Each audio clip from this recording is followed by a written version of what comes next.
নমস্কার বন্ধুরা, বর্মন ডিজিটাল চ্যানেলে আপনাদের সকলকে স্বাগত জানাই। আজকের গুরুত্বপূর্ণ খবর আমি জানিয়ে দিচ্ছি আপনাদের সামনে। দেখুন, একটি সংবাদপত্রে প্রকাশিত হয়েছে প্রধানমন্ত্রী আবাস যোজনা 2024 কেন্দ্রীয় দলের শপথ শেষ হলেও তাহলে এবার কি মিলবে কেন্দ্রীয় বরাদ্দ, উঠছে প্রশ্ন। নিজস্ব সংবাদদাতা ডিসেম্বর 2023।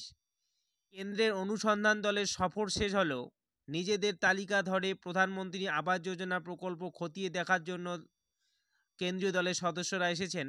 সফর শেষে সাধারণত জেলাগুলির প্রশাসনের সঙ্গে বৈঠক করে অনুসন্ধান দল, কিন্তু এবার কেন্দ্র গ্রামোন্নয়ন দপ্তরের নির্দেশে অনুসন্ধান দলটি জেলা প্রশাসনের সঙ্গে বৈঠক করেননি।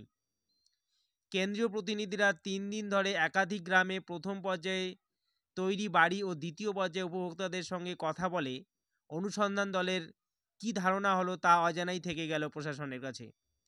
জেলা প্রশাসক পূর্ণেন্দু মাঝি বলেছেন, জেলায় ঢোকার পর আমাদের সঙ্গে অনুসন্ধান কমিটির বৈঠক হয়েছিল, কিন্তু সফর শেষে বৈঠক হয়নি।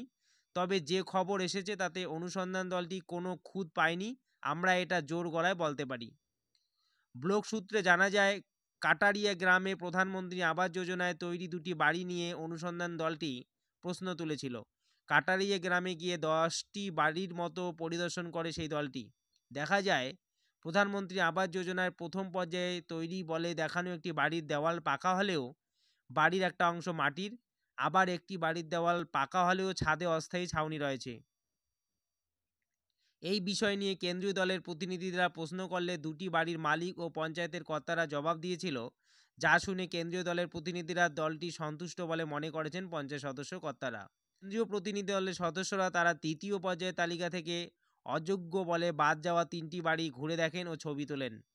অঞ্জলি দাস, বাপ্পা রায়, সমীর দাস, সুনীল হাজরারা দলের প্রতিনিধি কেন্দ্রীয় দলের সামনে বলেছেন, আমরা ভাঙা বাড়ির উপর ত্রিপল টাঙিয়ে বাস করছি, কবে বাড়ির টাকা পাবো?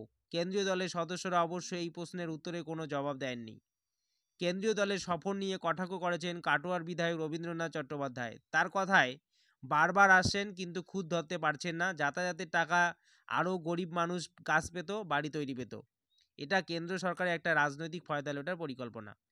অন্যদিকে বিজেপির মুখপাত্র সৌমরাজ বন্দ্যোপাধ্যায় পাল্টা দাবি করেছেন, কেন্দ্রীয় দল অনিয়ম খুঁজে পেয়েছিল, আমরাও জানি কিভাবে দুর্নীতি হয়েছে। কেন্দ্রীয় প্রকল্পে টাকা পেতে গেলে নির্দিষ্ট নিয়ম মানতে হবে।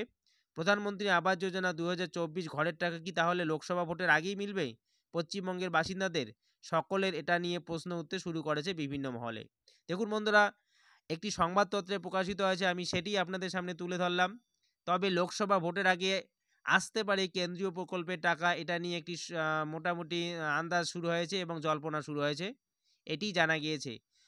তাহলে বন্ধুরা, ভিডিওটি ভালো লাগলে চ্যানেলটিকে সাবস্ক্রাইব করবেন। পরবর্তী আপডেট আপনারা সহজেই পেয়ে যাবেন এই চ্যানেলের মাধ্যমে। নমস্কার।